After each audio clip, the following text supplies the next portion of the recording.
de qualité, c'est parce qu'il y a trop de monde à soigner. Bonjour. Bonjour, vous allez bien? Bah, pas trop.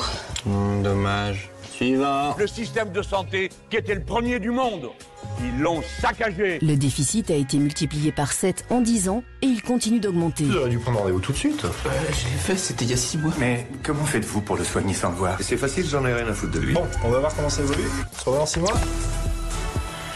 Mais qui a peur des réseaux sociaux? Faut-il contrôler ou supprimer X carrément? Peut-on mettre une muselière sur les médias qui dérangent? En gros, il en est qui voudraient supprimer le thermomètre. Nous en discuterons avec Patrick Angevin, un journaliste qui est spécialiste dans le poil à gratter.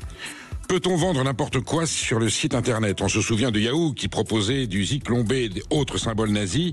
Cette fois-ci, c'est Chahine, encore lui, décidément, quelle entrée, se fait épingler par le ministre des Finances, qui menace de demander son interdiction. C'est Roland Lescure, je faisais déjà Roland Lescure, qui menace de demander son interdiction sur les sites de vente parce qu'ils ont vendu des poupées à caractère sexuel, de la du pédo-jouet, si on peut s'exprimer ainsi.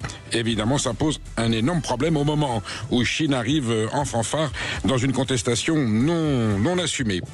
Ras la citrouille d'Halloween, non seulement cette opération marketing qui a remplacé une fête chrétienne ne rend pas intelligent, je ne vais pas dire qu'elle rend con, mais en plus elle engendre des comportements violents. Nous verrons avec Maud Koffler cette tragédie qui s'est passée dans le sud-ouest. Refuser d'obtempérer tue.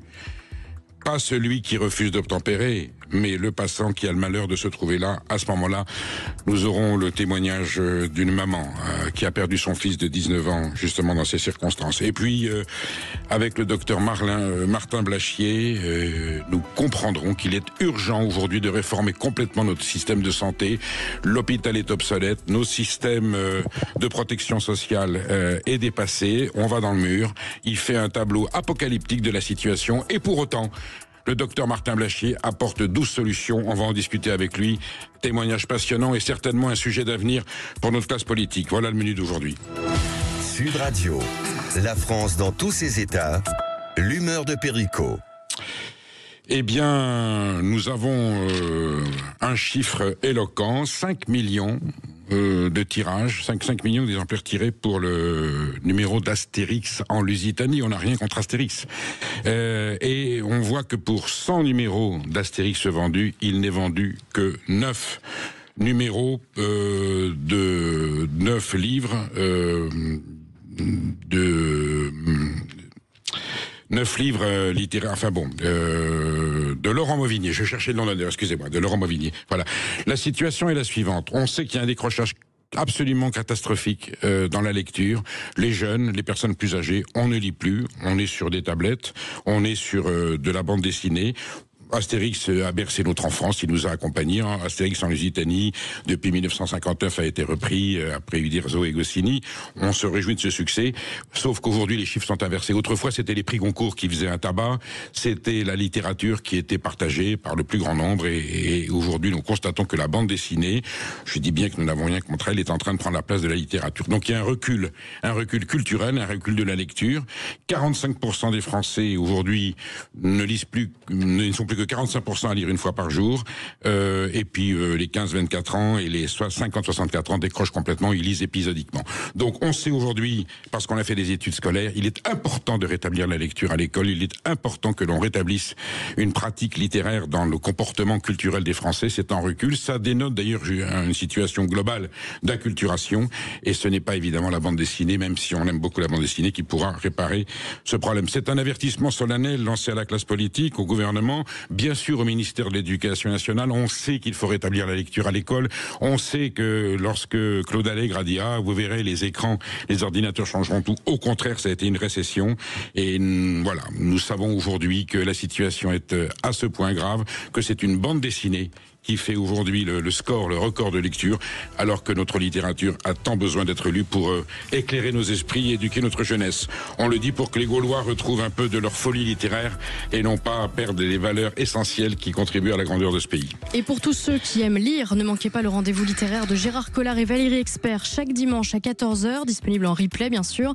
Les coups de cœur des libraires. Mais d'abord, une question, faut-il réguler les réseaux sociaux, voire même les supprimer? Réagissez, 0826 300 300 300. On en parle tout de suite. La France dans tous ses états, le fait du jour. Faut-il réguler les réseaux sociaux et plus particulièrement la plateforme X, ex-Twitter, appartenant à Elon Musk? C'est ce que souhaite Emmanuel Macron, qui déclare la guerre aux ingérences étrangères, mais surtout aux fausses informations alimentées selon lui par l'extrême droite. Dites-nous ce que vous en pensez en direct au 0826 300 300. Le président de la République en fait-il trop? Doit-on réguler ou carrément supprimer X? On en parle avec l'écrivain David Angevin. Bonjour. Bonjour. Bonjour David Angevin. Est-ce qu'il faut supprimer le thermomètre que supposent les réseaux sociaux? Alors on sait bien que sur les réseaux sociaux, il y a à boire et à manger, il y a les bonnes et les mauvaises nouvelles. N'empêche que c'est un moyen d'expression et de liberté d'expression aujourd'hui mondialement répandu. On sent quelquefois que les pouvoirs politiques sont gênés. Alors il y a des pays où les réseaux sociaux sont carrément contrôlés, jugulés et pour certains sites interdits. Et là on a un malaise qui vient du président de la République, qui a fait une déclaration il y a quelques jours qu'on va entendre, où il dit est-ce qu'il y aurait moyen de réguler pour éviter que des fausses informations, que les informations qui suscitent la passion et non pas la raison, que ce qui est non pas de l'information mais de la désinformation prennent la place de la réalité. Est-ce qu'il y a une possibilité légale ou même politique de réguler les réseaux sociaux? Oui, il y a clairement la position d'Emmanuel Macron est pour moi totalement scandaleuse, c'est-à-dire que c'est vraiment une proposition liberticide. On a aujourd'hui avec X la possibilité pour 500 millions de personnes, je crois, dans le monde de s'exprimer librement. Et ça met très très mal à l'aise une petite caste qui voit son pouvoir affaibli. Aujourd'hui, Emmanuel Macron est à 11% d'opinion favorable. Donc il considère que les 89% qui restent sont d'extrême droite et s'expriment sur Twitter. Et c'est parfaitement ridicule et c'est une mesure liberticide.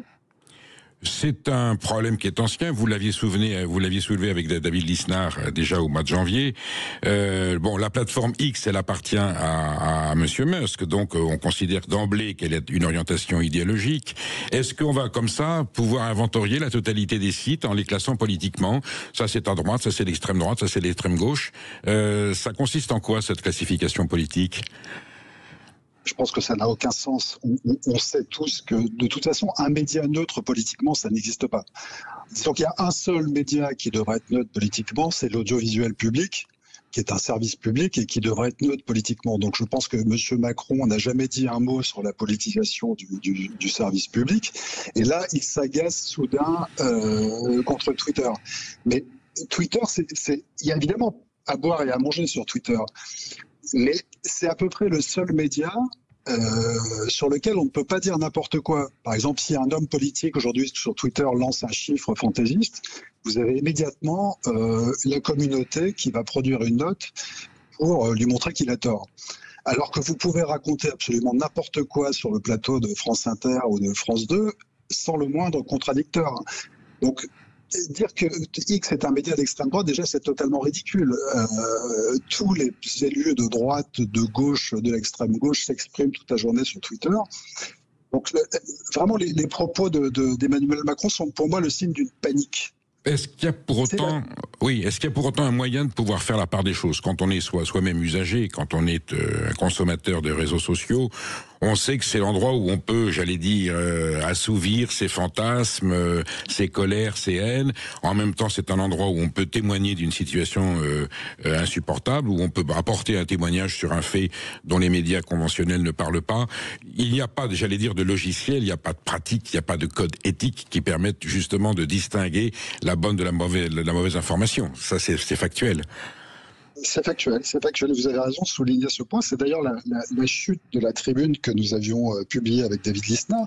C'est-à-dire que on se retrouve aujourd'hui dans un monde où les jeunes, notamment, ont accès avec leur smartphone et via les réseaux sociaux à toute l'information du monde. Et à aucun moment, l'éducation nationale ne s'est préoccupée de nous apprendre à nous servir de ces outils. Parce que ça demande quand même d'avoir un peu de culture, une culture générale, pour pouvoir faire le tri entre le vrai, le faux. Et c'est tout à fait étonnant. Moi, je suis fasciné que ce monde du smartphone et des écrans qui a envahi la société ne suscite pas la moindre réaction de l'éducation nationale. On fait comme si le monde d'aujourd'hui était le monde d'il y a 30 ans. Et c'est absolument, c'est un sujet essentiel pour nous. Il faut armer les esprits pour pouvoir faire le tri entre le bon grain et l'ivraie sur les réseaux sociaux. David et pour faire des... Oui, David Angevin, quelles pourraient être les formes, de pédagogie, d'initiation, alors dans le milieu scolaire ou autre, de façon à permettre aux usagers des réseaux sociaux d'avoir une approche un petit peu de recul et de pouvoir faire la distinction entre ce qui est aberrant et ce qui est, quelle que soit ensuite l'orientation idéologique, mais que l'on puisse faire une sélection entre ce qui mérite d'être considéré comme une information et ce qui l'est pas. Est-ce qu'il y a un code, est-ce qu'il y a une pratique qui permette aujourd'hui, au moins au niveau scolaire, d'initier les élèves à cette distinction? Je pense que l'essentiel, c'est de réformer totalement l'éducation nationale. Ça, c'est vraiment très important parce que on est dans un monde où les jeunes... programme. Non, mais vraiment, c'est très, très, très important. Si on veut former les citoyens de demain qui sont capables de comprendre des choses aussi simples que les valeurs républicaines basiques, la laïcité aujourd'hui, tous les sondages montrent que les jeunes n'y comprennent rien. Ils sont contre en pensant que c'est un truc islamophobe, ce qui est totalement ridicule. Donc il faut absolument réformer l'éducation nationale pour former à la raison critique, au décryptage des médias, etc. Et ce n'est absolument pas fait. Est-ce qu'il est envisageable d'avoir l'équivalent de ce qu'on a appelé la haute autorité de l'audiovisuel, un comité, un tribunal qui ferait une forme de sélection, une forme de contrôle sur le contenu de ces réseaux sociaux? D'abord, est-ce que c'est techniquement envisageable? Et si c'était techniquement envisageable, est-ce que c'est politiquement applicable? On voit ce qui se passe avec l'Arcom. On a voulu, avec l'Arcom, pouvoir réguler la télévision et on voit que c'est devenu aussi un outil ultra politisé. Donc moi, je suis pour la liberté dans le cadre de la loi. Évidemment, on ne peut pas insulter les gens sur les réseaux sociaux. Et d'ailleurs, il y a des gens qui sont régulièrement condamnés pour des propos outrageux, que ce soit dans les médias traditionnels ou les réseaux sociaux. Moi, je suis pour la liberté. Je pense que c'est très important. Et les propos d'Emmanuel Macron sont des propos liberticides. Voilà. Et je pense que la panique dont je parlais tout à l'heure des progressistes un peu partout dans le monde vient du fait que, d'une certaine manière, l'élection, par exemple, d'un Trump aux États-Unis est largement liée aux réseaux sociaux. Les gens se sont exprimés, ont exprimé un ras-le-bol. Il va se passer probablement la même chose avec Starmer en Angleterre. Emmanuel Macron est à 11% d'opinion favorable, le RN progresse de manière exponentielle. Donc on voit bien qu'il y a une perte de contrôle des médias qui paniquent cette petite caste au pouvoir. Et ça ne profite finalement qu'aux partis populistes. Donc il y a une vraie réflexion globale à avoir. David Angevin, on va réécouter très précisément les propos du président de la République. Ouvrez aujourd'hui X en France. Si vous ne tombez pas immédiatement sur des contenus d'extrême droite, c'est que vous êtes mal organisé. Et des contenus d'extrême droite français ou du monde entier. Et de toute façon, ces plateformes ont décidé de rompre la neutralité informationnelle puisque le possesseur de celle-ci s'est engagé dans le combat démocratique et l'international réactionnaire. Donc, ce ne sont plus des lieux où on peut s'informer. Et donc, on doit reprendre le contrôle de notre vie démocratique et informationnelle en régulant. Et ça a été très bien dit. Il ne peut pas y avoir de l'anonymat pour tout le monde et pas de responsabilité. Et il y va fort, David Angevin, le président de la République. Il cite nommément un site. Est-ce qu'on peut penser que les récents déboires qu'il a eus à propos de son épouse sont liés un petit peu à ce malaise, ou ça va au-delà? C'est carrément, j'allais dire, un délit d'opinion qu'il est en train de formuler. Non, mais je pense que c'est une diversion. Emmanuel Macron a mis le pays dans une telle situation catastrophique à tous les niveaux qu'il essaie de faire diversion. Ses propos sont ridicules. Et encore une fois, quand il parle de neutralité, il n'y a pas de neutralité sur X, mais où est la neutralité dans l'audiovisuel public? A-t-on jamais entendu Emmanuel Macron se scandaliser de la politisation d'un service public comme l'audiovisuel public? Jamais. Jamais. Alors qu'il trouve souvent, d'ailleurs, dans d'autres médias, des propos qui ne lui semblent pas conformes aux valeurs républicaines. Ça, c'est assez étrange. Est-ce que le pseudonymat est un des éléments problématiques des réseaux sociaux? Et est-ce qu'il y a une solution où, là aussi, c'est inextricable? On ne pourra pas remédier au fait que des gens sous couvert, entre guillemets, d'anonymat, peuvent proférer des menaces, lancer des insultes, dénigrer ou raconter n'importe quoi. Oui, non, mais ça, là-dessus, moi, je suis d'accord sur le fait de réguler. À partir du moment où il y a des lois dans ce pays, donc quand vous insultez, vous menacez, que ce soit dans la vraie vie, à l'antenne de n'importe quelle radio ou sur les réseaux sociaux, vous devez être poursuivi et condamné. L'anonymat, enfin, c'est très compliqué aujourd'hui de dire à quelqu'un vous allez mettre votre vraie photo et votre vrai nom, dans la mesure où il respecte la loi. Moi, ça ne me pose pas de problème. Il faut simplement faire appliquer la loi. Mais lui, c'est pas ça son sujet. Son sujet, c'est que les gens pensent mal, les gens sont contre lui, l'expriment sur X, et que le seul moyen qu'il a trouvé pour faire taire les gens, c'est d'interdire X. Mais c'est totalement, ce sont des propos totalement délirants. Il veut vraiment supprimer. Il veut vraiment, le symbole est là, quoi. Il veut vraiment supprimer le thermomètre. Exactement. Si on décidait de réguler le pseudonymat, ça pourrait être fait par un organisme, j'allais dire, fiable. Et est-ce qu'il y aurait quand même un risque d'atténuation de la liberté d'expression si les gens devaient révéler leur identité ? Oui, probablement. Mais enfin, je pense que le sujet, c'est pas ça, que les gens aient leur vrai nom ou leur faux nom. Dans la mesure où ils respectent la loi, c'est pas un problème. Vous savez, parfois, pour vous exprimer politiquement dans ce pays et dire des choses tout à fait sensées, vous pouvez risquer votre boulot. Donc, il est assez logique que certaines personnes qui critiquent telle ou telle position politique le fassent sous anonymat. Moi, ça ne me dérange pas, c'est pas ça le souci. Le souci, c'est de traquer effectivement les gens qui enfreignent la loi avec des propos insupportables. Ça, oui. Mais je vois mal comment on pourrait réguler ça. Mais bon. Est-ce qu'il y a un risque qu'un jour l'intelligence artificielle puisse s'emparer des réseaux sociaux et, j'allais dire, orienter l'opinion des électeurs dans un sens ou dans un autre ? Oui, ça, bien sûr, mais avec l'intelligence artificielle, on peut faire absolument tout ce qu'on veut. Mais moi, je suis beaucoup moins inquiet, si vous voulez, de ce type de dystopie technologique que du lavage de cerveau auquel on assiste au lycée, à l'université, avec le wokisme. Quand je vois M. Zuckman invité 24 heures sur 24, 7 jours sur 7 depuis des mois sur les plateaux du service public, c'est du lavage de cerveau et je trouve ça beaucoup plus dangereux. Vous voyez ce que je veux dire ? Avant de s'attaquer à ce type de dystopie, attaquons-nous déjà à ce qui existe vraiment, à ce qui pose problème aujourd'hui, c'est-à-dire la cancel culture, la pensée unique, etc. Vive la liberté.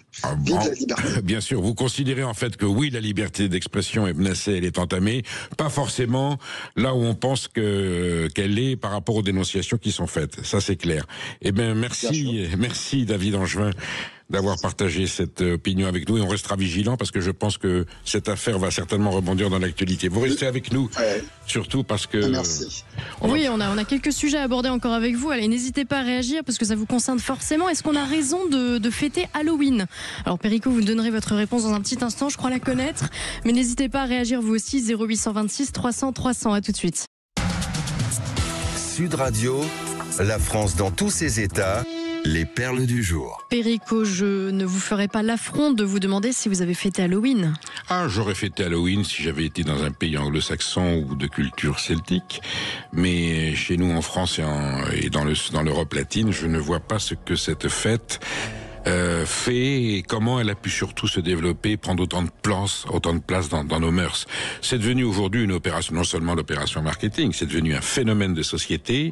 J'allais dire, ça est en train de se substituer à toute autre forme de festivité à ces moments de l'année. Alors on rappelle que c'est l'automne, c'est le changement de saison. Ça célèbre évidemment les défunts. Nous avons une fête chrétienne qui est la Toussaint. Alors, on rappelle que le 1er novembre, c'est la fête de tous les saints et que le lendemain de novembre, c'est la fête des défunts, c'est-à-dire des gens qu'on aime qui ne sont plus là, à qui on va rendre hommage sur les cimetières en mettant des fleurs, en l'occurrence des chrysanthèmes.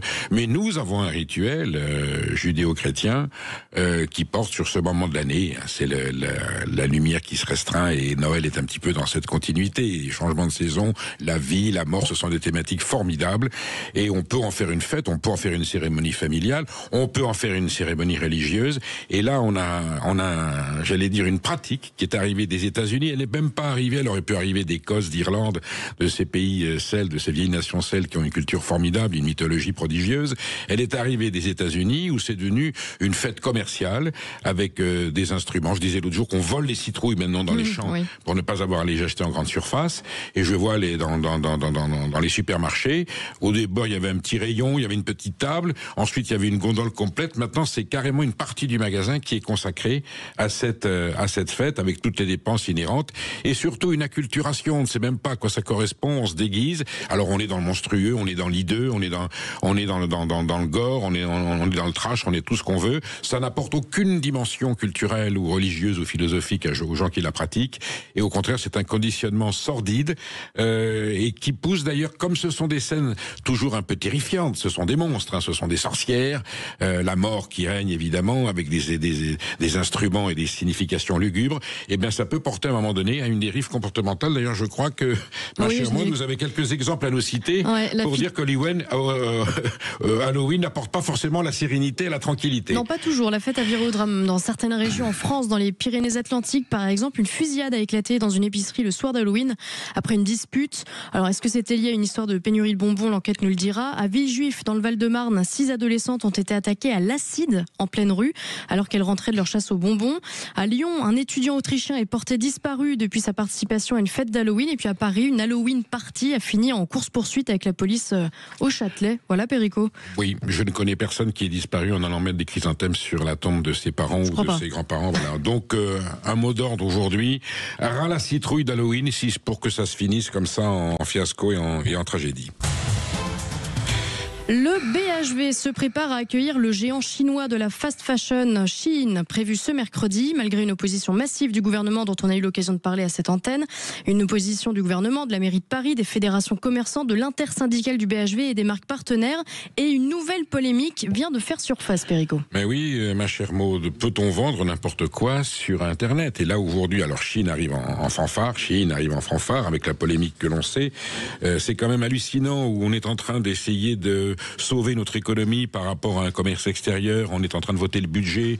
On essaie de faire en sorte que nos entreprises françaises, il va y avoir bientôt le salon du Made in France. On essaie de faire des efforts pour relancer une économie, j'allais dire, à visage humain qui soit conforme à nos besoins commerciaux. Et là, on a un site qui propose des poupées à caractère sexuel, pédographique. Voilà, on se souvient que Yahoo, je crois que c'était en 2023, proposait du Zyklon B et d'autres symboles nazis. Ça leur avait coûté d'ailleurs très cher et c'est Amazon qui avait pris la place, Google, je veux dire. Cette fois-ci, Shein propose des poupées caractère vraiment sexuel en vente libre. Alors ça a été arrêté immédiatement. Voilà, on se demande à quoi a pu servir monsieur Christophe Castaner quand il a été conseiller, l'ancien ministre de l'Intérieur, il a été conseiller de Shein, si c'est pour en arriver à de tels extrêmes. Toujours est-il que voilà, le ministre de l'économie et des finances, Roland Lescure, s'en est emparé. La DGCCRF elle-même avait signalé qu'il y avait un dysfonctionnement grave avec cette mise en vente de poupées. Et donc le ministre de l'économie et des finances, Roland Lescure, a prévenu que si ça devait se renouveler, eh bien il demanderait l'interdiction d'accès à ce site, parce que je pense que aujourd'hui, un site commercial peut vendre de façon mondialisée des produits de consommation, mais vendre des produits qui corrompent la jeunesse, qui incitent à des mœurs inhabituelles, et en tout cas qui sont totalement nocifs et toxiques pour notre société, il est impossible que ça soit mis en vente libre. Voilà ce qu'il en est aujourd'hui. Et alors, vous l'avez mentionné, nous serons présents au salon du Made in France, Perico, ce vendredi 7 novembre, entre midi et 14h. Absolument. Le salon du Made in France, qui est, j'allais dire, la grande réunion, voilà, le grand témoignage. C'est une manifestation économique française pour dire qu'il y a des entreprises françaises courageuses qui produisent en France dans des qualités et dans des conditions qui honorent notre économie, notre pays. Eh bien, nous serons autour de ces artisans, de ces industriels, de ces entrepreneurs courageux au salon du Made in France, et nous aurons 2 heures d'émission en direct le vendredi 7 novembre depuis le salon du Made in France. Et on vous donnera le lieu exact pour que vous puissiez venir nous voir. Voilà.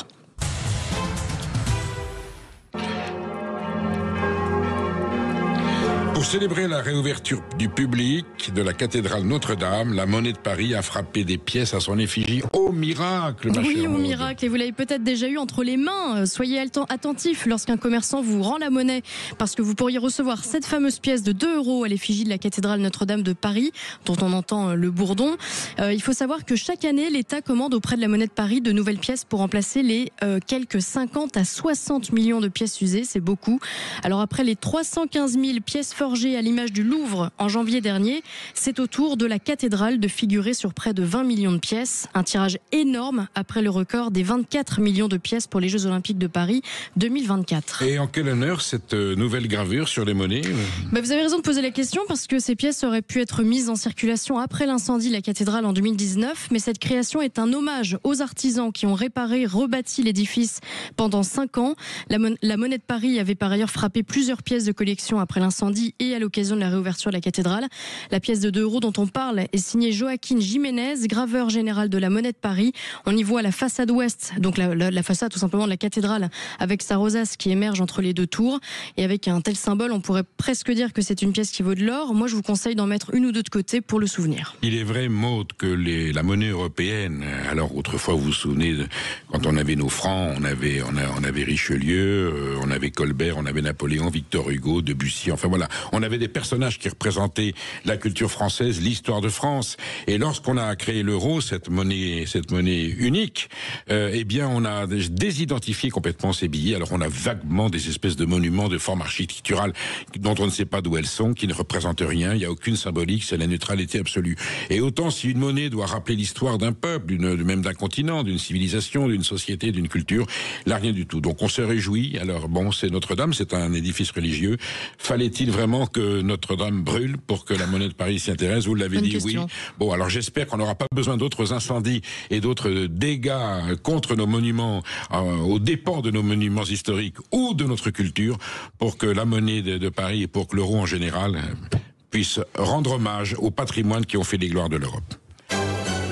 Sud Radio, la France dans tous ses états. Ne lâchons rien. En partenariat avec les chambres de commerce et d'industrie, les réussites du quotidien. On ne lâche rien aujourd'hui avec Samir Thévenot, cofondateur de Capteur Protect. Bonjour Samir Thévenot. Bonjour Samir Thévenot. Alors j'ai vu que Capteur Protect, ce sont des pansements avec une particularité. Tout à fait. Plus précisément, ce sont des patchs adhésifs d'aide au maintien pour les capteurs de glycémie et pompes à insuline, mais aussi une gamme de protection pour les patients à peau sensible. Et ce sont des dispositifs médicaux. Vous êtes sur quel marché? Dans les pharmacies, dans les grandes surfaces? On vous retrouve comment? Alors nous, en tant que dispositifs médicaux fabriqués en France et plus précisément dans la Drôme, on a un circuit de distribution professionnel de santé uniquement. Donc en France, c'est dans les pharmacies. Alors, on ne lâche rien. En quoi vous ne lâchez rien? C'est une activité qui est menacée, il y a de la concurrence, c'est difficile à produire? Non, alors nous aujourd'hui, on est malheureusement dans un marché en pleine croissance autour du marché du secteur du diabète, puisque je suis moi-même concerné. On m'a découvert le diabète de type 1 il y a 11 ans. Et c'est un produit que j'ai créé pour mon usage personnel à la base. Et puis un médecin m'a fortement conseillé de le développer. Il nous a ouvert son service de diabétologie pendant 3 ans pour pouvoir lancer Capteur Protect en 2021. Donc on vit une belle aventure entrepreneuriale avec maintenant un peu plus de 20 salariés et 14 pays développés. C'est un produit probant ou non? Là, vous avez des statistiques qui vous permettent de dire que la pathologie est immédiatement signalée ou quelquefois ça peut passer au travers? Non, nous on est vraiment un accessoire du dispositif médical. Donc on vient vraiment compléter cette nouveauté technologique.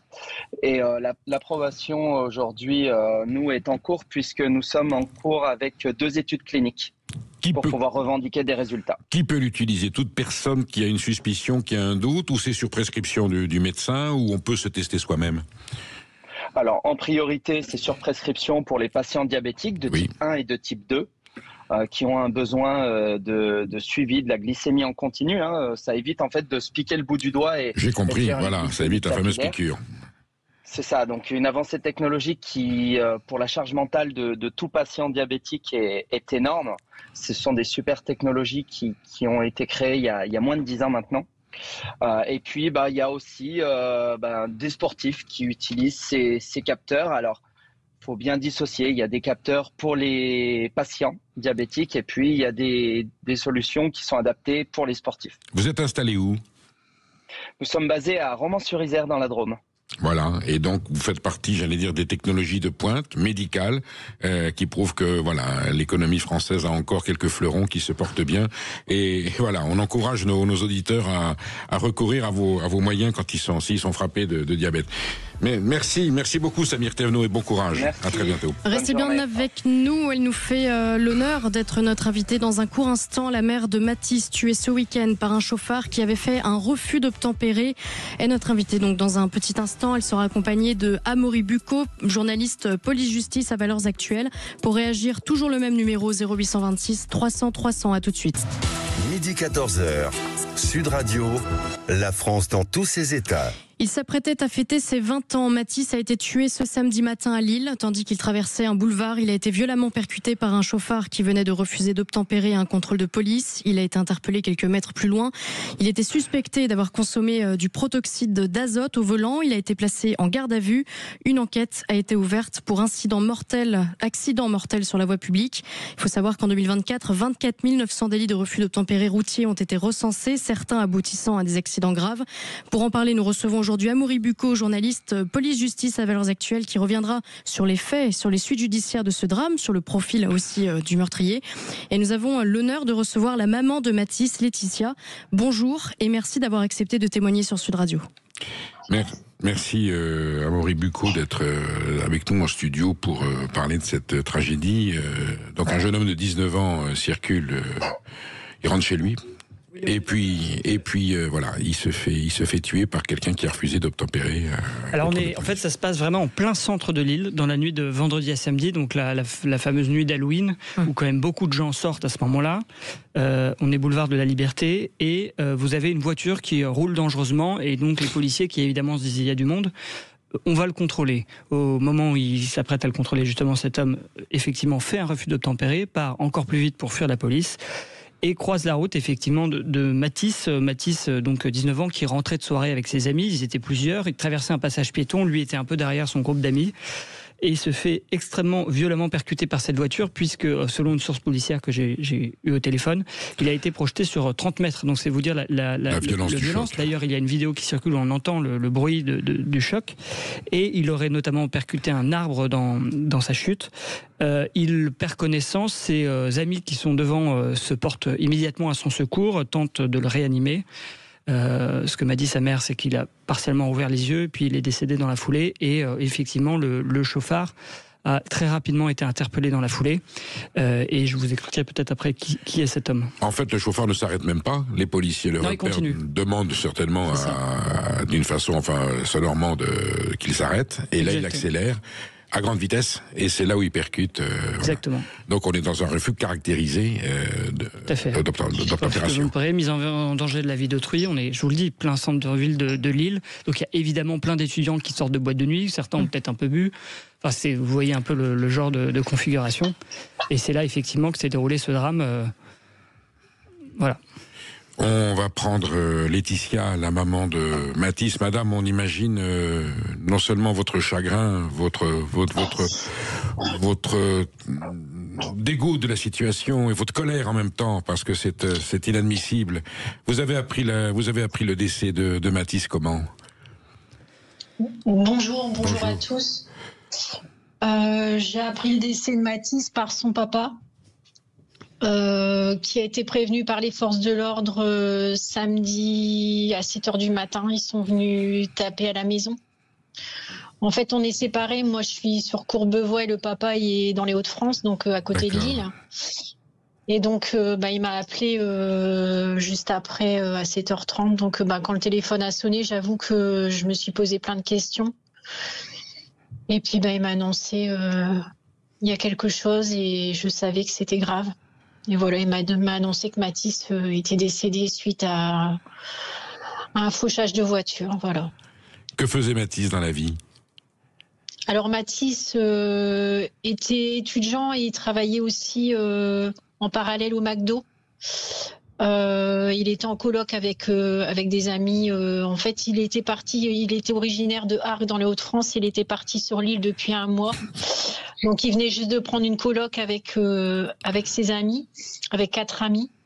Et donc, il démarrait, entre guillemets, sa vie un peu d'indépendance, et il était content parce que c'était pour lui l'occasion de montrer que il était capable de prendre son envol en fait, même si on était là financièrement pour l'aider. Bien sûr. Mais c'était un gamin adorable et qui bossait au McDo donc de Marc-en-Barœul. Pour se payer ses études en partie, bien sûr. Et puis pour lui quoi, parce que c'était pour lui avoir un peu d'argent et nous aider dans l'aide qu'on lui donnait. Vous avez eu une démarche de la part des policiers vers vous, qui ont essayé de donner une information, ou ça a été assez succinct? Alors j'ai envie de dire que c'est très succinct. C'est très succinct. Ils ont appelé mon ex-mari pour lui donner des informations concernant le fait que la personne était en prison, que mon fils ne serait pas rendu de suite parce qu'il serait autopsié, donc qu'il est à la morgue à l'Institut médico-légal de Lille. Mais mon ex-mari n'a pas spécialement posé de questions. Et il les a eus seulement hier, en fait, où ils lui ont donné le nom de la personne qui était responsable de l'accident et du fait qu'on devait prendre un avocat pour les procédures. Mais c'est tout, quoi. On a seulement l'information comme quoi il est autopsié. On ne sait pas aujourd'hui ou demain. On ne sait pas quand le corps sera donné. Nous sera restitué, on ne sait rien en fait. La tragédie absolue, absolue. Oui. Oui, on a su plus par les vidéos qu'on a vues circuler. J'avoue que c'était un réel déchirement de voir ça. Par les amis aussi. J'imagine votre détresse, madame. Il y avait des amis présents aussi, donc on a eu beaucoup d'informations par les amis qui étaient sur place, notamment un ami qui a essayé de le réanimer. Et puis un autre ami, Jules, qui lui a voulu, en voyant le véhicule arriver, parce qu'en fait ils étaient un paquet d'ados, ensemble, et ils étaient un peu à la traîne. Et quand son ami a vu le véhicule arriver, il a voulu tirer Mathis pour le protéger, mais la main a glissé, il n'a pas réussi. Donc il s'en veut énormément et Jules, il est très mal. Voilà. Mathis a été frappé de plein fouet, on est d'accord. Le choc a été d'une brutalité absolue. Oh oui. Et par un récidiviste en plus, une personne qui a un casier judiciaire énorme, qui n'a aucun scrupule. On va en parler avec Amaury Bucco. Laetitia, je rappelle que vous êtes la mère de Mathis qui a été tué samedi matin par un chauffard. Vous êtes d'un courage et d'une force assez incroyable et assez impressionnante. Et je parle aussi pour les auditeurs qui sont sans doute assez impressionnés de vous entendre aujourd'hui sur Sud Radio. Qu'est-ce qui explique, comment vous faites en fait? Comment vous trouvez cette force aujourd'hui de témoigner? Et pourquoi est-ce si important pour vous de témoigner? C'est important pour moi. Un instant.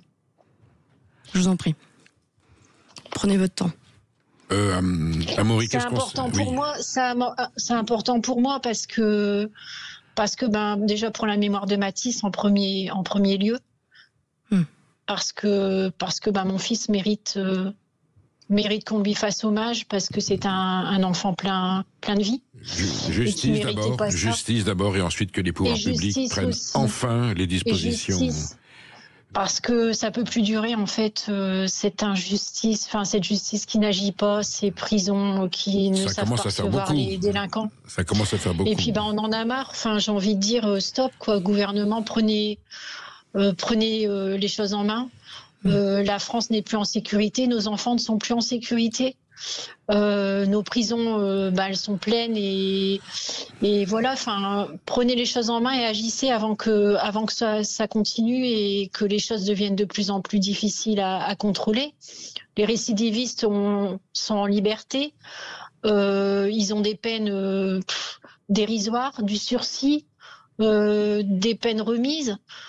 Le mec, il a fait tellement de choses ignobles.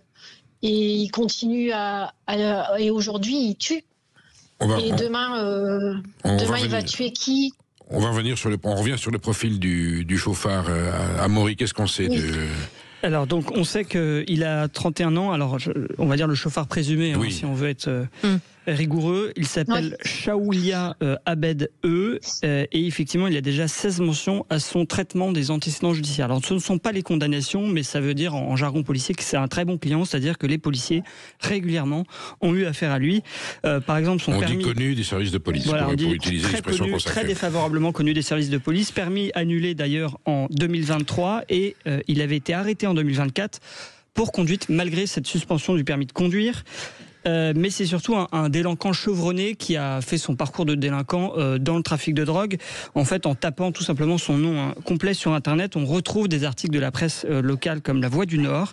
Et on apprend par exemple qu'en 2020, il a été condamné à 3 ans de prison, dont 2 fermes, pour avoir séquestré et violenté un homme d'une 50aine d'années. Cet homme habitait au 11e étage d'une tour dans lequel ils effectuaient leur trafic de drogue et ils avaient décidé avec des complices de se servir de l'appartement de cet homme pour faire leur trafic et cet homme était donc séquestré, probablement presque torturé, j'allais dire, puisqu'on a retrouvé des traces de brûlure de cigarettes, il avait le crâne à moitié rasé, puis en fait il a réussi à s'enfuir, à échapper à ses bourreaux et à tirer la sonnette d'alarme.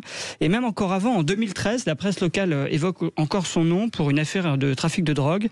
Et en 2013, donc il y a plus de 10 ans, la presse locale précisait que déjà il avait été condamné pour des faits de trafic de stupéfiants. Donc effectivement, on peut parler d'un délinquant chevronné et se demander pourquoi ce jour-là, il conduisait une voiture et est-ce qu'on n'aurait pas pu empêcher ça? Laetitia, quand vous entendez ça, vous avez envie d'entendre, vous avez envie d'avoir quelle réaction de la part du gouvernement, du ministère de l'Intérieur, des autorités policières, de la justice? Déjà, je suis indignée, j'ai la haine, je suis en colère. Et j'ai envie de leur dire que ça suffit et qu'il va falloir que vraiment ils prennent les choses en main et c'est pas du moyen et du long terme, c'est du court terme, quoi. Qui sera le prochain? On est en train de se poser la question. Qui sera le prochain? C'est ça, voilà. Quel enfant, à tous les gens qui nous écoutent, agissez aussi. Prenez les choses en main, prenez conscience que notre pays, il est plus en sécurité. Et j'ai envie de dire aujourd'hui, qu'est-ce qu'on peut faire nous à notre niveau pour que ça change et peut-être montrer justement au gouvernement, à toutes les personnes qui sont amenées à décider de nos lois, à toute la justice, tous les gens qui ont action dans la justice, que c'est le plus important aujourd'hui, c'est d'agir vite et surtout pour les citoyens français, c'est de les protéger. Mathis avait eu ça fait un mois qu'il est à Lille. Il avait déjà eu une altercation où il a été malmené par 2 personnes sur la place de Lille où les gens avaient un couteau dans le manteau et où son copain s'est fait voler son téléphone parce que s'il donnait pas le téléphone, il savait pas ce qui pouvait lui arriver. Un témoignage de plus, évidemment, qui va... Laetitia, croyez bien que votre message est entendu, qu'on partage à la fois votre chagrin et votre colère devant cette tragédie qui pourrait nous toucher tous. C'est quelque chose du quotidien et on espère évidemment que les pouvoirs publics sauront réagir. Amaury, un dernier mot. Oui, je voulais vous faire part d'un message que j'ai reçu d'un policier justement du Nord qui me faisait part de ses interrogations et qui me faisait référence à l'affaire Naël, évidemment. Et on se dit effectivement que face à de tels drames, le policier qui a tiré sur Naël, et là, il l'a tué, peut-être a-t-il lui-même sauvé des vies, mais voilà, on se rend compte que pour les policiers, ils sont face à une espèce de système très compliqué. On leur dit à la fois, il faut sauver des vies, mais on ne leur donne pas les moyens, forcément. Alors là, dans le cas précis, je ne sais pas si cet homme avait mis en danger la vie des policiers, mais... Sujet très sensible auquel, évidemment, le pouvoir politique devra donner une réponse, parce que sinon, la citoyenneté va se fâcher. Merci pour votre témoignage, Amaury. Merci, Laetitia, d'avoir été à l'antenne sur nous, sur Sud Radio. 14h, Sud Radio, la France dans tous ses états, le face-à-face. Notre système de santé est malade. Il est même très malade, selon le docteur Martin Blachier, qui fait un diagnostic, j'allais dire, à la fois inquiétant et peut-être optimiste parce que il révèle dans les 12 travaux d'Hippocrate, on rappelle que le serment d'Hippocrate est le serment que les médecins font de soigner leurs prochains selon des codes déontologiques très précis, les 12 travaux d'Hippocrate vers un nouveau contrat social. Alors Martin Blachier est-il le Montesquieu de notre système social français? Propose-t-il une solution?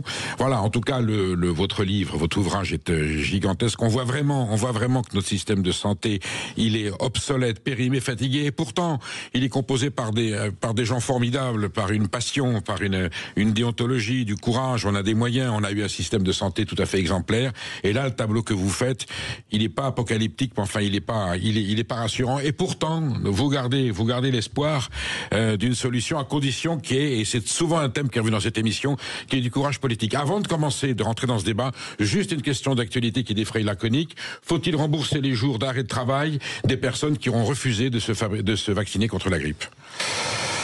Je pense qu'on n'est pas du tout prêt en France pour appliquer ce genre de mesures. C'est quelque chose qui se fait beaucoup plus dans d'autres pays, notamment des pays comme l'Allemagne, où on essaie beaucoup plus de responsabiliser les gens. Je pense que c'est une question qui va falloir se poser à l'avenir, mais j'aurais tendance à penser que c'est un petit peu trop tôt. Mais oui, la responsabilisation des gens, c'est quelque chose qui va devoir être ouvert comme débat en tout cas. Bon, vous ne vous dérobez pas dans le livre, vous ne vous dérobez pas là. Vous, personnellement, vous estimez qu'à un moment donné, d'une façon générale, sans rentrer dans le détail, on prend une décision, on l'assume? Absolument. Moi, je pense que la santé, il faut commencer à regarder ça comme on regarde plein d'autres sujets et il faut responsabiliser comme dans plein d'autres secteurs. Voilà. Donc, les 12 travaux d'Hippocrate, vous prenez point par point. Il y a 12 points très précis, avec des chapitres, des sous-chapitres. Vous faites un décryptage d'une précision parfaite, avec une réflexion poussée. C'est l'expérience. Il y a une passion médicale chez vous. Il y a, bon, vous dites que vous êtes fils de médecin vous-même, vous êtes né là-dedans, mais vous avez approché le monde médical avec un œil nouveau, avec du recul. Je me souviens que vous étiez au moment du Covid, un des premiers, non pas à avoir fait au contraire, mais vous avez alerté sur peut-être certains dysfonctionnements ou certaines erreurs qui étaient en train de se mettre en place et qui ont été corrigées conformément à ce que vous disiez. Rappelez-nous juste brièvement, aujourd'hui, quelle est la conclusion sur le Covid? Est-ce qu'il y a des choses qu'on a faites trop tôt ou des mesures de confinement qui ont été un petit peu trop abusives, dont on aurait pu se passer? Je pense que le Covid nous a coûté extrêmement cher et qu'il aurait pu nous coûter beaucoup, beaucoup moins cher. Je pense que beaucoup de problèmes qu'on a aujourd'hui sont liés à des décisions pas forcément extrêmement bien calibrées au moment du Covid. Encore une fois, c'est toujours difficile de dire les choses après la bataille. Je pense que voilà, ils ont fait comme ils ont pu, mais ça aurait pu nous coûter beaucoup moins cher en tout cas. Bon, le premier sujet que vous abordez dans votre livre, et c'est normal, c'est l'hôpital. Alors oui, l'hôpital, vous le présentez, alors c'est un sanctuaire, c'est un lieu sacré. Vous dites que l'hôpital ne peut plus être tout pour tous, c'est-à-dire qu'aujourd'hui on va à l'hôpital dès qu'on a un malheur, dès qu'on a un problème de santé, dès qu'on a une angoisse, on pense que l'hôpital est un temple dans lequel on va résoudre le problème. Vous expliquez ça, ce n'est plus possible de continuer comme ça parce que sinon la machine va se casser. À l'hôpital, c'est 50% de la dépense de santé qui est totalement incontrôlable. Et l'hôpital, on parle bien de l'hôpital public, hein, Martin. Oui, mais même l'hôpital de façon générale, mais l'hôpital en fait engloutit une grande partie des ressources de santé. Je ne suis pas persuadé qu'il soit l'avenir du système de santé, parce que l'avenir, je pense que c'est plus de prendre les gens moins à l'hôpital et plus à leur domicile, mais ça reste un temple et qui est maintenu coûte que coûte, pas forcément pour de bonnes raisons. Je dirais que les deux raisons principales, c'est déjà parce que c'est des employeurs, donc c'est-à-dire que les élus locaux font tout pour maintenir les hôpitaux dans les territoires parce que ça représente finalement aussi de l'emploi, de l'activité économique. Il y a beaucoup de villes pour lesquelles c'est le premier pôle économique en fait de la ville. Et la deuxième chose, c'est que je pense qu'il a une image finalement, une image qui est tout à fait bonne. Enfin, c'est quelque chose de très bien, mais il répond pas forcément en fait aux besoins de santé. Il est plus un espèce de totem qu'on veut préserver à tout prix, pas forcément pour les bonnes raisons. Vous utilisez une expression dans votre portrait de l'hôpital, un portrait sans concession, l'hospitalocentrisme, une citadelle où le soin obéit à la hiérarchie. Qu'est-ce que vous voulez dire par là ? Disons que je pense que l'hôpital est resté figé. En fait, c'est des organisations qui sont restées figées dans 30-40 ans en arrière, parce que c'est la santé. On a estimé qu'il devait être imperméable à toutes les choses qui ont imprégné la société depuis 30 ou 40 ans, notamment la transparence, notamment la hiérarchie, notamment le type d'expertise qu'on met pour diriger ces organisations. Les gens qui dirigent les hôpitaux, les gens qui ont le pouvoir dans les hôpitaux, c'est absolument pas, ce sont des super experts, et c'est pas le cas dans les autres organisations. Je fais des parallèles par exemple avec des boîtes de la tech, avec des grandes entreprises. Si on mettait des grandes entreprises avec l'organisation telle qu'elle est faite à l'hôpital, ces grandes entreprises péricliteraient au bout de quelques temps, et effectivement les hôpitaux périclitent, mais simplement parce qu'ils ils n'ont pas évolué. En fait, l'hôpital, c'est un monde qui est resté figé 30, 40, 50 ans en arrière, et il est temps en fait de le moderniser vraiment. Alors vous donnez des chiffres très précis, vous dites que 55% des entrées à l'hôpital le sont en urgence, et vous posez la question, Combien sont-elles réellement en urgence? Est-ce qu'on va pas finalement pour un moindre bobo, alors qu'il y a du grave qui est traité à la même échelle? Oui, je cite un chiffre, je pense, qui est très intéressant, c'est qu'il y a 20 ans, le recrutement de l'hôpital, c'était 20 à 30% par les urgences. Aujourd'hui, c'est plus de 50%. Ça veut dire quoi? Ça veut dire que l'hôpital, notamment l'hôpital public, est devenu le dernier recours à des gens qui n'ont plus de solution. Les personnes âgées isolées. Les personnes âgées isolées. Les jeunes qui sont en crise de démence. Exactement, les gens qui sont en grande difficulté. Ou des parents dont le gamin à 38,5, vous dites, allez hop, hôpital. Exactement. Donc en fait, c'est devenu un espèce de parapluie social de la société. Et je pense qu'il faut un parapluie social de la société, mais est-ce qu'il faut que ce soit l'hôpital ? Et le problème, c'est que les gens qui sont à l'hôpital, ils ont bien conscience de ça. Et si on leur enlève cette fonction de parapluie social, du coup, ils auront plus les patients. Et de l'autre côté, s'ils ne sont plus qu'un parapluie social, ils perdent la notion de grande expertise. Donc je pense qu'il faut clarifier quelle est la mission de l'hôpital public. Est-ce que c'est finalement le parapluie social qui est à l'aval du système, qui récupère tout ce que le système n'a pas su capter auparavant, ou est-ce que c'est un lieu de haute technicité où on fait du très très bon soin? Je pense que ça ne peut pas être les deux. Donc à un moment, il faut choisir ce qu'on fait et on peut pas tout faire. Vous dites, je vous cite, page 28, « Or, ces super médecins experts de haut niveau devraient pouvoir se consacrer pleinement à leurs travaux de recherche pendant les périodes qu'ils ont décidé de dédier à leur activité. Durant ces phases, ils ne devraient pas être impliqués dans des décisions organisationnelles ou politiques de l'hôpital. Cela permettrait de garantir que chaque mission, recherche ou gestion hospitalière soit assumée par des professionnels véritablement engagés dans leur rôle et non motivés par des objectifs de carrières indirectes. » Vous êtes en train de dire que les médecins font pas toujours, à un moment donné, le boulot pour lequel ils sont payés. Exactement, notamment à l'hôpital public, c'est-à-dire que c'est un système qui est construit pour que les meilleurs experts arrivent aux plus hautes fonctions hiérarchiques. Ça se voit nulle part ailleurs. Et donc en fait, c'est des gens qui vont cumuler tout un tas de fonctions et finalement ils vont rien faire bien.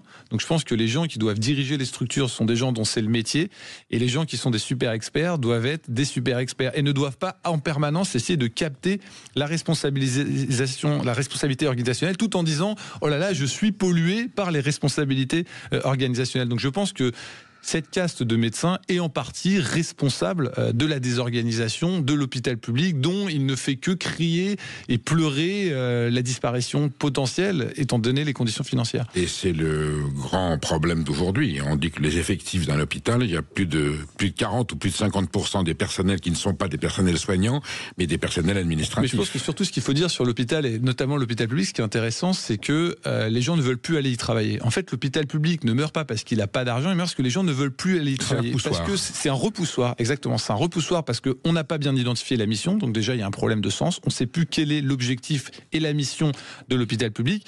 Et l'autre chose, c'est que simplement l'organisation, la façon dont ça fonctionne, c'est pas une entreprise moderne. C'est une vieille entreprise des années 50 avec un management à la française et plus personne veut travailler dans ces organisations. Un chiffre. Aujourd'hui, à l'hôpital public, vous avez 25 à 30% d'embauches qui se font sur des médecins étrangers. Si vous allez dans les cliniques privées, c'est moins de 10%. Pourquoi ? Parce qu'en fait, les médecins français préfèrent aller travailler dans le public, dans le privé, que dans l'hôpital public. Et donc l'hôpital public est obligé de recruter ailleurs, ce qui prouve bien qu'il n'est pas du tout attractif. Donc il y a un problème d'attractivité. Quand on n'est pas attractif, quand on est une entreprise, on regarde la façon dont on fonctionne, on regarde si la mission qu'on fait est claire, et on fait un inventaire et on essaie de redevenir attractif. Ce qui n'est pas le cas en fait. Finalement, on préfère continuer de faire comme on faisait, en disant qu'il y a toujours des problèmes de fermeture de lits, toujours des problèmes de moyens. Or, je pense que le problème central, il n'est pas là. Vous restez avec nous, on est avec Martin Blachier, on est en train de faire un diagnostic tragique sur la santé française, mais il y a de l'espoir et on va y revenir. À tout de suite. Sud Radio, la France dans tous ses états. Le face-à-face. La santé française est en souffrance, le système hospitalier, le système médical, mais ce n'est pas, c'est très grave. Mais le docteur Martin Blachier propose des solutions pour y remédier dans les 12 travaux d'Hippocrate. Si tu ne vas pas aux soins, le soin ira à toi. C'est un des titres de vos chapitres. Qu'est-ce que vous voulez dire par là, Martin Blachier ? Ce que je veux dire, c'est que je pense que l'avenir du soin, c'est le soin en dehors des murs. C'est-à-dire le soin à domicile. J'y crois énormément et je pense qu'on devrait collectivement se poser cet objectif, c'est qu'il y ait au moins 30, 40, 50% du soin à 10 à 20 ans qui soit réalisé à domicile. Je pense que c'est faisable. C'est faisable avec les innovations technologiques qui existent. La plupart des traitements qui se donnaient à l'hôpital bientôt vont pouvoir se donner à domicile. Mais il va falloir que le corps médical, que le corps des professionnels de santé acceptent de sortir en fait des murs de l'hôpital pour aller au domicile des gens. C'est tout un transfert, tout un pivot que doit faire le système. Et je rappelle que l'hôpital, c'est très mauvais pour la santé. La plupart des gens qui vont à l'hôpital sont des personnes âgées. Et on sait très bien que beaucoup de gens de cet âge-là perdent leur autonomie en allant à l'hôpital. Ils perdent des muscles, ils perdent des facultés cognitives. Donc il faudrait éviter à tout prix que ces gens aient besoin d'aller à l'hôpital. Ça devrait être un objectif de santé publique en soi. Donc ne n'y aller que pour des raisons avérées, avec un contexte médical déterminé qui fait qu'il n'y a pas d'autre solution que l'hôpital pour soigner la pathologie en question. Moi, je rêve que la technologie arrive à faire en sorte qu'on ait quasiment plus besoin d'hôpitaux, qu'on ait besoin de petits centres qui soient beaucoup plus proches de chez nous, donc décentralisés, et surtout qu'on puisse faire la majorité des choses à domicile. Alors vous dites, libérer le médecin pour mieux soigner. Vous divisez les médecins en deux catégories qui sont très belles d'ailleurs, les idéalistes et les pragmatiques. Les idéalistes, c'est ceux qui disent on est là pour sauver des vies, on est dans le serment d'Hippocrate, et puis vous avez les pragmatiques, les besogneux du terrain qui disent oui, mais en fait c'est au quotidien que ça se gère. Exactement. En fait, c'est deux manières de voir la médecine qui sont complètement différentes et que j'avais observé dès mes études de médecine. C'est-à-dire qu'il y a qui sont complémentaires. Et qui sont complètement complémentaires et qui, à mon avis, sont un schéma de ce que doit être l'avenir et ce que sera l'avenir de notre système de santé. C'est-à-dire qu'il y a des gens qui font médecine pour, entre guillemets, prendre en charge la misère du monde. Et c'est très beau, c'est une très belle vocation. Dimension sociale. Je soigne le maximum de gens que je peux soigner en dormant 3-4 heures par nuit et je ferai ça toute ma vie. C'est quasiment un sacerdoce, c'est quasiment une vocation spirituelle. Et ces gens-là, ils ont envie de travailler dans un système de santé qui ressemble à l'hôpital public, qui pour moi est sa vraie mission. Et d'ailleurs, l'hôpital public est né des hospices qui avaient été créés par l'Ancien Régime, qui étaient pour prendre en charge le maximum d'indigents qui avaient effectivement des maladies. Et puis après, il y a le groupe des gens qui sont juste des professionnels, eux qui veulent faire du soin de bonne qualité et qui veulent être payés pour pratiquer ce soin de bonne qualité. C'est le soin que vous et moi allons faire quand on a besoin de se faire une prothèse parce qu'on a l'articulation qui commence à être abîmée. C'est le soin qu'on va vouloir se faire prendre en charge notre diabète. C'est le soin quand on va vouloir se faire prendre en charge notre hypertension. En fait, c'est le soin qui est une consommation qui ressemble à la consommation de tous les jours. Et ce système de santé-là, il ne peut pas rester dans les fondamentaux, selon moi, de 1945, parce que le contexte ne le permet plus. Vous dites la logistique de planification est terriblement chronophage. Le fait de planifier, d'organiser, c'est ça qui pose un problème à un moment donné. En fait, la question c'est est-ce que tout a besoin d'être forcément planifié ? Moi, je suis pour que finalement il y ait une certaine libéralisation de la santé. Je suis pour que on ait collectivement un système de santé qui apporte réconfort et une prise en charge des maux de la vie. Voilà, un espèce de parachute, un parachute sanitaire. Et je suis pour le reste, qu'on puisse ouvrir en fait et libéraliser le monde de la santé, tout simplement parce que, en fait, les fondamentaux de 1945, c'était d'offrir deux choses à tous les Français. La première chose, c'était accès immédiat, le plus proche de chez vous, en le moins de temps possible, à un soin. Et la deuxième chose, c'est la gratuité. Et on est resté là-dedans. C'est-à-dire que tout ce que le politique propose dans le monde de la santé, c'est la gratuité et c'est l'accès immédiat illimité. C'est-à-dire que vous pouvez consommer autant que vous voulez. Sauf qu'aujourd'hui, la population vieillit, il y a de plus en plus d'innovations thérapeutiques et donc vous n'avez plus les sous pour le faire. Et donc quand vous n'avez plus les sous pour le faire, qu'est-ce que vous faites ? Vous dégradez la qualité de ce que vous proposez. Et donc c'est ce qu'on fait aujourd'hui. On garde nos fondamentaux de 45, on donne accès à tout sans limite et c'est gratuit, mais par contre, c'est de plus en plus du low cost. Et donc tous les Français ont accès à un soin qui est de plus en plus low cost. Sauf qu'ils ne le savent pas, parce que s'il y a bien une chose qui n'est pas évaluée en France, c'est la qualité des soins. Sauf que comme les Français ne payent pas, ils ne s'en soucient pas. Mais je pense que de plus en plus de Français réalisent que finalement, ok, c'est gratuit, ok, il y a un accès limité, ils peuvent consommer, ils peuvent même gaspiller, mais honnêtement, la qualité de ce qu'on leur propose, c'est quand même de moins en moins bien, et notamment quand ils voyagent à l'étranger, ils se rendent compte de la différence de quelque chose qui est moderne avec quelque chose qui est français et de plus en plus low cost. Accès aux soins, Martin Blachier, le plus proche de chez soi, pourtant nous avons le phénomène du désert médical, Maud.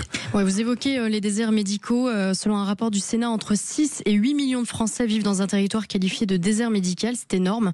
Il existe des alternatives plus ou moins pérennes comme l'installation de boîtes médicales dans certaines communes qui permettent aux habitants de consulter des médecins à distance. Et un député avait proposé de contraindre les médecins de s'installer dans les déserts médicaux. Le gouvernement de l'époque s'y était opposé. Mais alors comment on lutte contre les déserts médicaux ? Quelles sont les options ? Déjà, on dit la vérité. Les gens disent la vérité, si vous allez vous vivre dans une zone qui est un désert médical, le soin que vous aurez sera jamais aussi bon que le soin que vous avez dans une ville où il y a une immense plateforme, où il y a une densité médicale qui est extrêmement importante. Le gouvernement, essentiellement pour des raisons de répondre à la demande des citoyens et des citoyennes, va proposer des solutions, mais ce seront toujours des solutions dégradées. Donc je pense que dire la vérité, c'est si vous avez un vrai problème de santé, vous serez toujours mieux pris en charge dans une métropole, dans une grande ville, que dans un désert médical. Après qu'on essaye de mettre des rustines pour faire en sorte que les gens aient un accès, pourquoi pas, mais un accès à quoi ? C'est-à-dire que maintenant, ce qu'on va dire, c'est qu'on va mettre, j'ai vu des espèces de pôles où il y aura une infirmière qui pourra vous recevoir. Mais est-ce que c'est vraiment la solution ? Est-ce que quand vous êtes malade, ce que vous voulez, c'est avoir de la qualité, ou ce que vous voulez, c'est avoir accès quoi qu'il arrive ? La question, c'est pas combien de minutes de voiture je mets pour y aller. La question, c'est qui je vais voir. Est-ce qu'il est bon ? Et en fait, on essaye de faire croire aux Français, parce que c'est gratuit et parce qu'on donne l'accès, que tout se vaut, mais rien n'est moins vrai. Imaginez que quand on va au restaurant, on va passer une demi-heure à essayer de savoir combien d'étoiles a le restaurant, qui va nous le conseiller. Quand on va en vacances, on va poser la question à tout le monde de savoir, on va lire des guides, on va regarder. Des sites, enfin voilà, il y a de l'information. Quand vous êtes malade, vous ne vous posez aucune question. Vous allez aller au point de santé le plus proche de chez vous, vous allez recevoir un soin et vous ne savez même pas la qualité du soin que vous avez. Pourquoi ? Parce qu'on vous donne même pas l'information. Quand vous allez prendre un rendez-vous sur Doctolib, on ne vous autorise même pas à savoir la qualité du médecin. C'est-à-dire que vous devez choisir votre médecin au hasard, vous ne savez même pas si le médecin il est bon. Mais donc là, à vous entendre, il n'y a aucune solution. On vit dans un désert médical, dans un village de 300 habitants, l'hôpital le plus proche, qui est pas terrible en plus, et je parle en connaissance de cause, à 25 minutes, bon, vous y allez... parce que vous n'avez pas le choix. Dans Lyon, hein. Dans Lyon. On ne donnera pas le nom de cet hôpital. Mais donc là, vous dites aux gens... Moi, je donne toujours les conseils aux gens. Je donne les conseils comme si je donnais un conseil aux gens de ma famille. Si j'avais quelqu'un qui vivait dans un désert médical et qui était malade, je lui dirais pas « cherche à aller au plus près ». C'est un problème qui est rien autour de toi. Je dirais où vas-tu pouvoir avoir la meilleure prise en charge. Et si je sais que le meilleur médecin, il est à 300 km dans une ville, je lui dirais, vas-y, je lui prendrai un appartement pour qu'il puisse avoir accès. Parce que c'est tellement important qu'il faut le faire. Et c'est ce que je conseille à ma famille. J'ai eu des histoires autour de moi de gens qui sont allés à l'hôpital près de chez eux, mais valait mieux ne rien faire. Valait mieux ne rien faire qu'y aller. Donc la stratégie politique qui est la gratuité et l'accès le plus proche de chez vous, c'est une promesse qui ne vaut rien, qui ne sert à rien. Il ne faut pas aller dans cette direction. Ce que je fais, c'est que je commence par faire de la transparence. Comment vous faites savoir ? C'est terrible ce que vous dites. En même temps, effectivement, on a envie de savoir. Mais vous savez, j'ai étudié sur certaines pathologies. Vous avez des centres médicaux où la survie, quand vous êtes prise en charge d'un centre vers l'autre, c'est x8. Oui. En termes d'années de survie. C'est pour vous dire la différence qu'il y a entre un centre et un autre. Donc la question qu'on doit se poser quand on est un patient, la famille d'un patient... Vous êtes en train de me dire qu'il y a des endroits qu'il faut peut-être éviter. Il y a des endroits qu'il faut clairement éviter. Et la question qu'il faut se poser, c'est pas combien de kilomètres de voiture je vais avoir à faire, c'est quel professionnel je vais voir. Parce que ce qui est en train de se passer dans les hautes sphères du système de santé français, c'est comme on ne peut plus payer, il n'y a plus d'argent, on ne fait que dégrader la qualité. De la délégation de tâches, ça reste quand même une baisse de qualité. Stopper l'innovation en disant « Ah, il y a de l'innovation médicale, de toute façon, on n'a plus les moyens de la payer, elle ne sert à rien. » Ça, c'est de la baisse de qualité.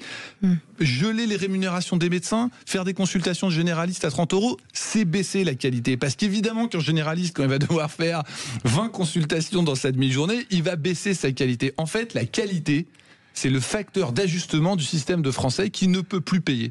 Donc on va avoir un système de santé de moins en moins bon parce qu'on n'a plus l'argent et qu'on veut continuer. Ces deux fondamentaux, je répète, de 1945, c'est accès près de chez vous tout de suite et la gratuité. Et la gratuité, ça permet que les gens ne râlent pas. Imaginez-vous que quand vous consommez n'importe quoi et que vous n'êtes pas satisfait, la première chose que vous allez faire, c'est que vous allez vous retourner contre la personne qui...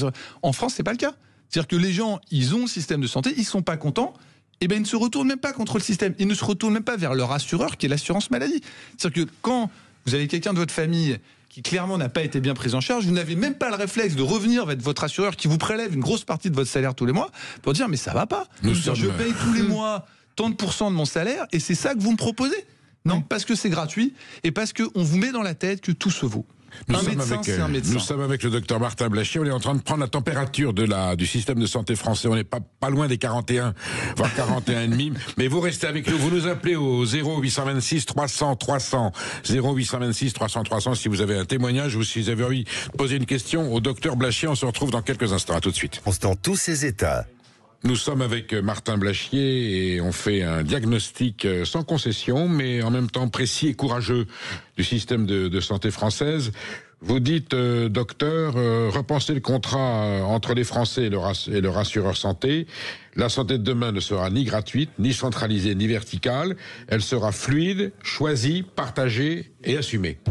À savoir. Absolument. Je pense que finalement le système de santé va se rapprocher de plein d'autres secteurs économiques. Je n'ai pas honte de dire que c'est un secteur économique. C'est 12% du PIB, donc ça reste un secteur économique. Ça joue sur notre qualité de vie. On est des consommateurs de soins comme on est des consommateurs d'autres choses. Et des fois, on est moins regardant en tant que consommateur de soins d'ailleurs qu'on consomme d'autres types de choses. Mais elle ne pourra pas être figée comme elle l'est aujourd'hui. Tout simplement parce qu'il va falloir payer. C'est-à-dire que moi, je pense que les dépenses de santé vont continuer d'augmenter. C'est parallèle à la condition humaine. Si vous regardez où les grands financiers investissent, ils investissent dans les technologies, dans la santé, dans l'énergie. Donc s'il y a énormément de centaines de milliards d'euros qui sont mis pour développer des innovations médicales, c'est parce que les gens, ils en ont envie, et donc on ne pourra pas simplement dire l'assurance maladie peut plus payer. Vous voulez dire que la collectivité ne pourra plus assumer la totalité du coût gigantesque que cela va représenter. Impossible, parce que c'est insoutenable, et de toute façon, il n'y a plus d'argent. Mais par contre, on ne va pas arrêter aux frontières françaises le progrès médical. Donc le progrès médical, on va devoir le laisser rentrer. Et après, va se poser la question du financement. Vous savez, quand vous êtes un médecin et que vous recevez un patient, la question, c'est pas qu'est-ce que la France peut payer à ce patient, c'est quelle est la meilleure solution thérapeutique pour le patient. Après, ce que la sécurité sociale paye ou ce qu'elle paye pas, c'est une autre question. Sauf qu'aujourd'hui, c'est pas raisonné comme ça. C'est-à-dire, soit la sécurité sociale peut payer et je le propose au patient, soit elle peut pas le payer et circuler, il n'y a rien à voir, ça n'existe pas. Ça ne pourra pas durer parce que l'information, au bout d'un moment, elle va circuler. Une seule voie douloureuse, distinguer ce qui relève du socle commun, garanti par l'assurance de maladie, de ce qui pourra relever d'une prévoyance personnelle ou d'assurance complémentaire.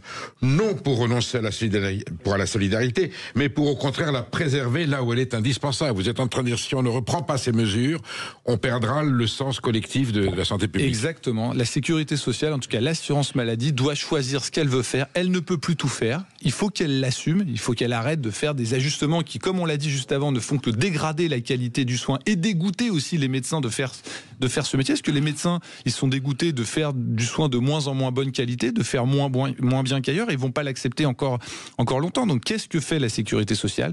Qu'est-ce qu'elle propose? Et oui, elle propose pas 100% de ce qui existe. Et du coup, qu'est-ce qui prend en charge tout ce que la sécurité sociale ne prend pas en charge? Nous sommes avec Karine qui nous appelle de Rodez. Bonjour Karine.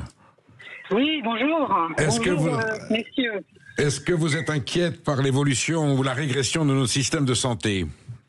Eh bien, écoutez, j'exerce un métier de santé. Je suis diplômée de Paris, à la Pitié-Salpêtrière. Et j'ai décidé en 2015, après certains événements, de quitter et de partir en ruralité. Donc, ce que je voudrais dire à votre invité, qui est pour compenser le désert médical ou par une disposition personnelle? Pardon? Vous l'avez fait, vous allez en ruralité pour justement pallier à ce qu'on appelle le désert médical ou parce que vous aviez un projet personnel? En fait, les deux. En fait, moi, je suis venue très très confiante, avec un bagage, avec un cursus infirmière, et puis j'ai un autre bagage en santé, j'ai passé d'autres concours, et je suis arrivée très confiante en me disant, super, je vais travailler sur un lieu qui est aussi un lieu de vacances, donc ça va être super et tout. Moi qui suis très peu partie en vacances, et j'ai dit, ok, allez, bingo, banco, on y va. Résultat des courses? Pardon? Résultat des courses? Une horreur, une catastrophe. Aïe. Une catastrophe. Pourquoi? Là, ça serait trop long à développer, monsieur, et en tout cas... En gros, dysfonctionnement du système, inadapté. C'est plus compliqué que ça. Il faut savoir qu'en France, donc, une fois qu'on a vécu en Ile-de-France, où j'ai passé plus de 40 années de ma vie, d'accord? Quand vous quittez l'Ile-de-France, moi, je ne le pensais pas une seconde, et je suis arrivée dans cette ruralité. Rapidement, j'ai commencé à observer les comportements, etc. Donc déjà, ça commence là.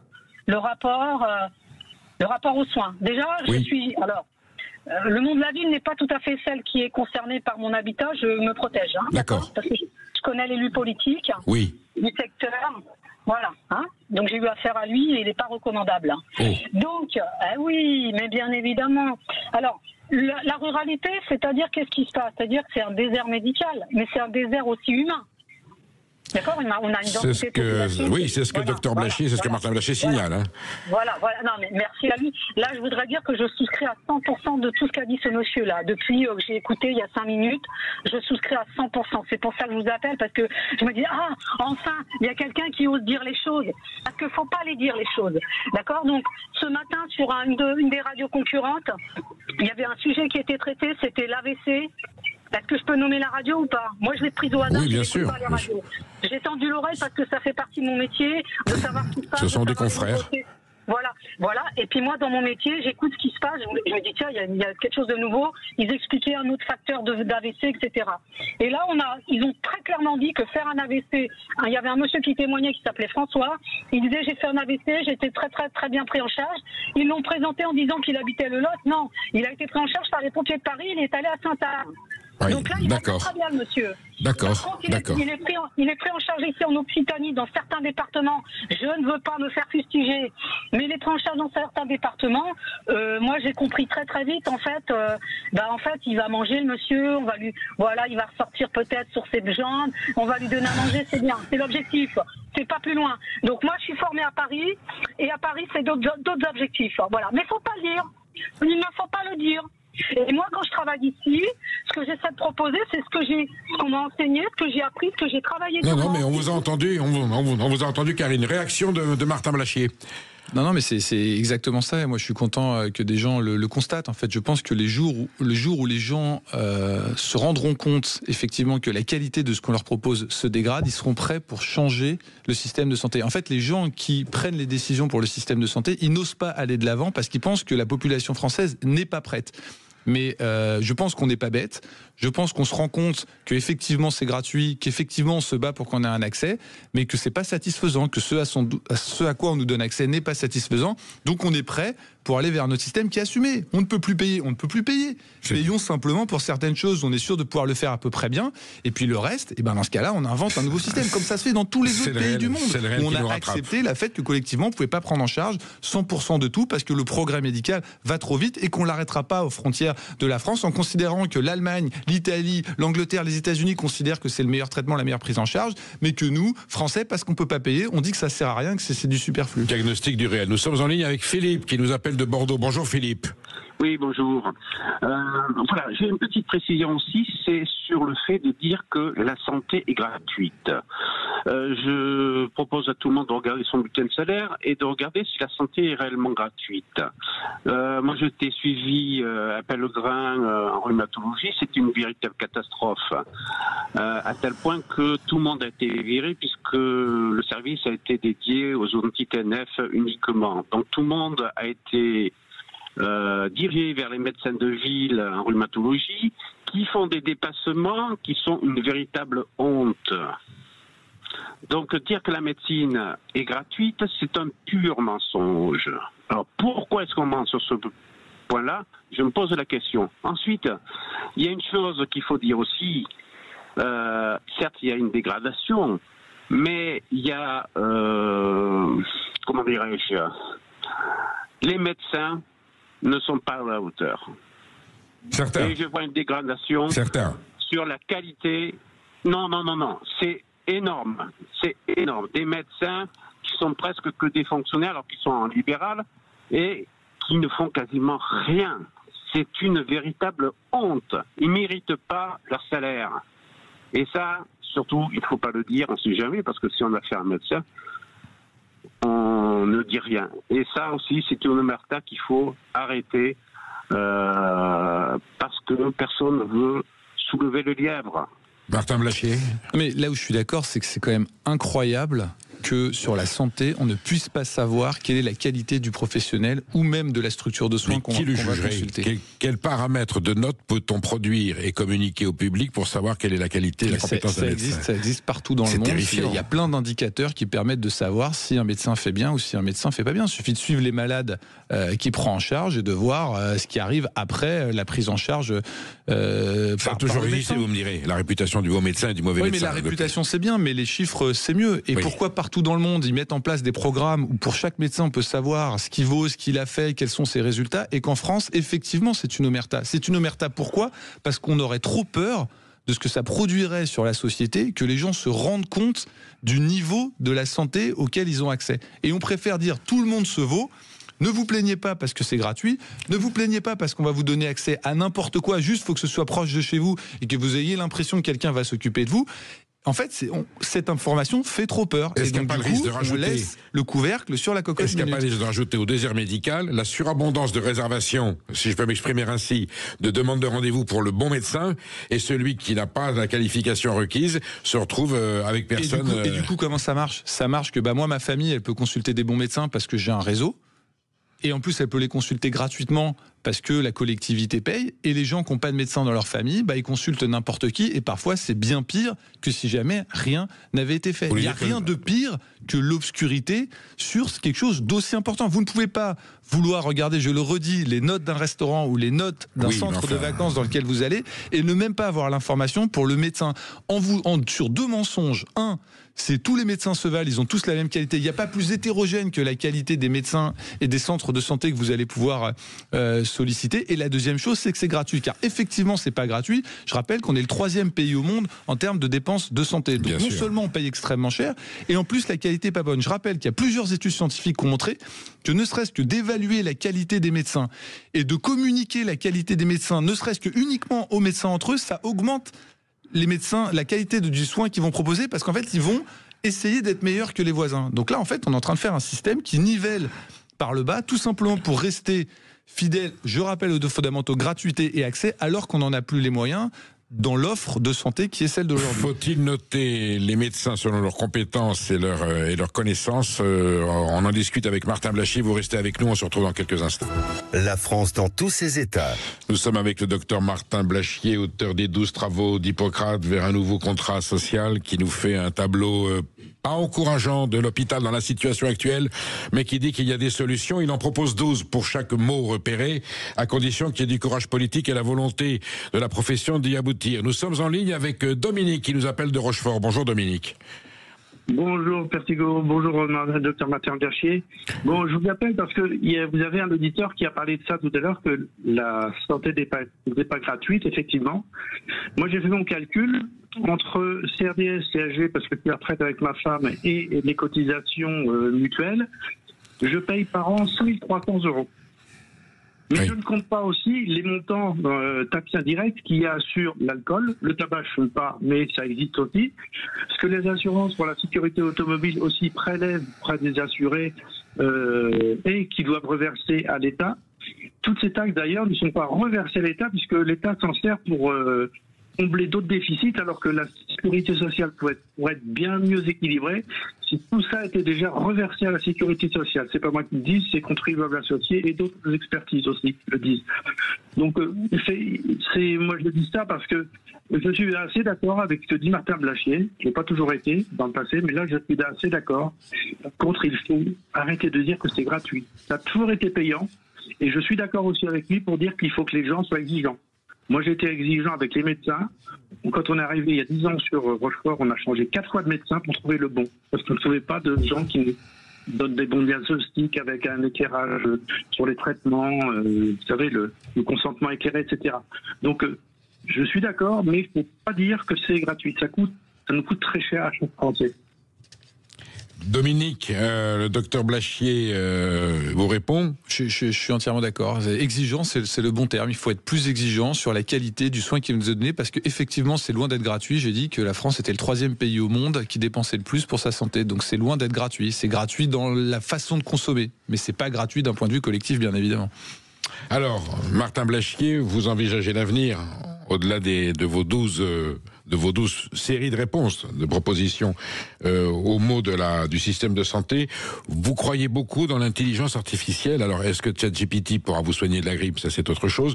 Mais vous pensez que cette nouvelle technologie, ce progrès de l'intelligence artificielle pourra pallier à certaines carences de notre système de santé? Alors, déjà, la France a la magie de toujours vouloir trouver des solutions miracles.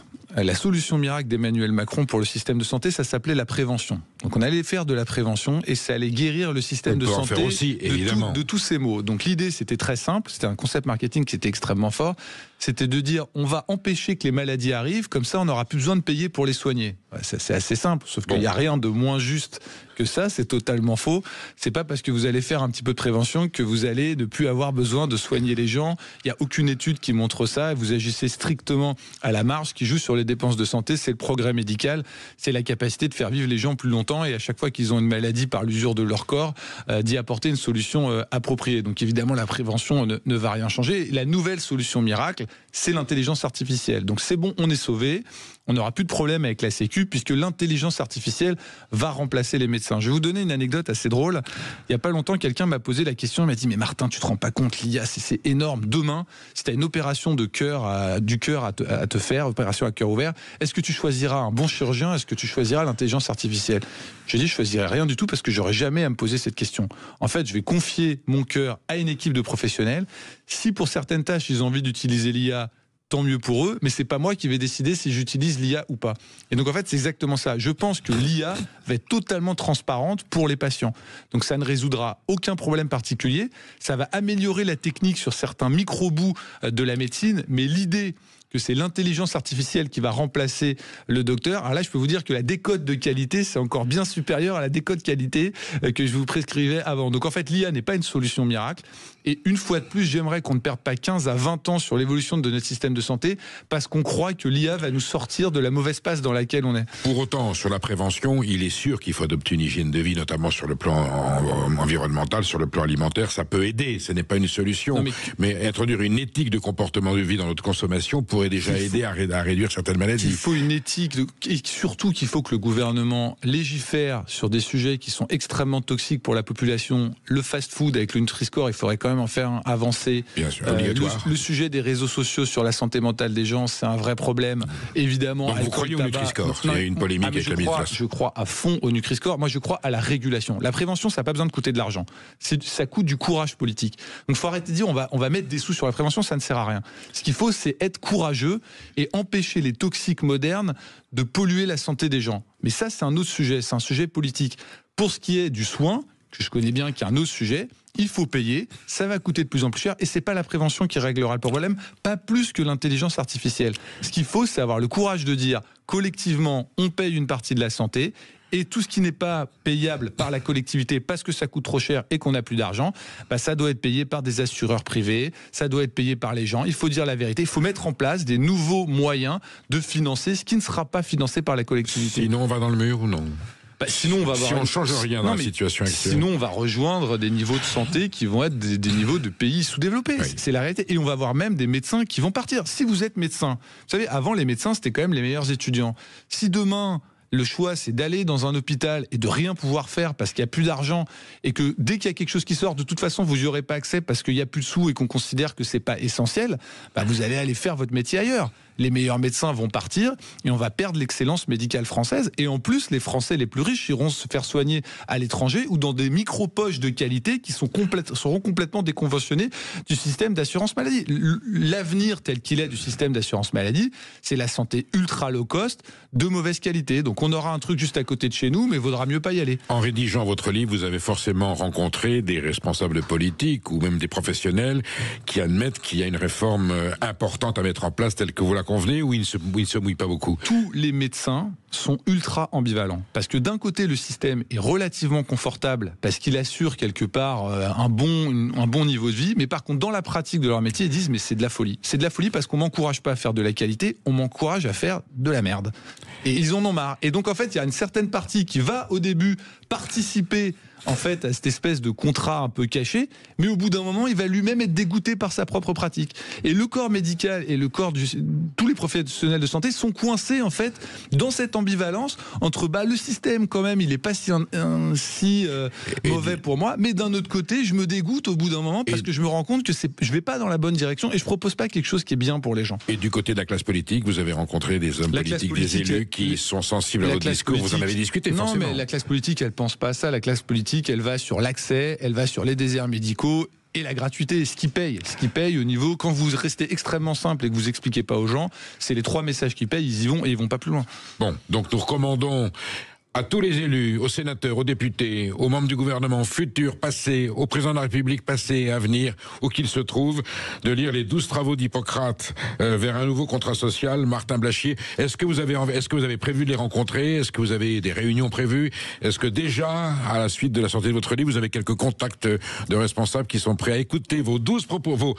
Il y a 12 constats tragiques et vous avez 12 propositions en face à chaque fois. Moi, je serais ravi de parler avec qui que ce soit de ce sujet. Je pense qu'il faut vraiment bouger et je pense qu'il est urgent de bouger, de dire la vérité, d'être transparent avec les gens et de rétablir la confiance et la motivation des soignants. Parce que là, effectivement, le système, il est complètement enlisé.